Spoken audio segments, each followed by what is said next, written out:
Okay, so all jokes aside, I'm sitting here looking at this video that I was working on, and I was kind of deciding whether or not I actually wanted to post it, but then I realized, I'm not the only one with a 450L RL who's maybe curious what it's like to put it on a motocross track. So on the day that Liam had his big crash, before that happened, I took some sessions by myself and I went onto the main MX track and took some laps because I couldn't get the kids to come with me. So this had been 9.5 years since I'd been on a motocross track. Fast forward to today, I'm 25 pounds heavier than I used to be, and I'm riding a bike that's about 40 pounds heavier than my old 450R was. I had spent most of the day on the amateur track with the kids, had a lot of fun, put about 30 miles out there with them, but I wanted to try the main track. And so before Liam had his accident at the end of the day, I took off to the main track and put some laps in. Honestly, for a street legal bike that if I would have just spun the mirrors back on in the parking lot, there's a McDonald's down the road.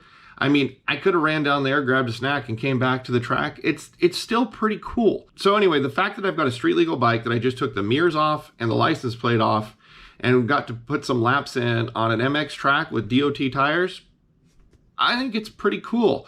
And honestly, overall, it was me who was the problem more than anything. It was on my first or second lap out there. I jammed my left wrist when I first tried it and quit after that, but then went back. But it got to the point later in the day where it was hurting to pull the clutch, and so I knew better to quit. So my only regret on this footage is my last lap. There's a big tabletop, and I should have cleared it. I wish I would have cleared it.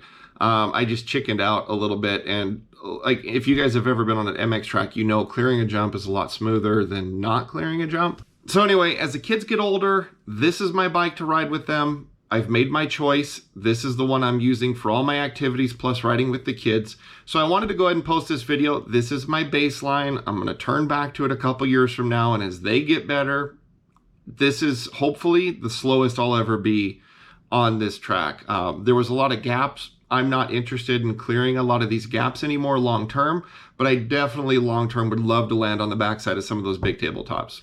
So anyway, increase your corner speed, twist that throttle a little more, and maybe next time I'll be a little faster. So while you're not looking for super speed here, hopefully this gives you guys an idea that the 450L, that's still a pretty competent platform.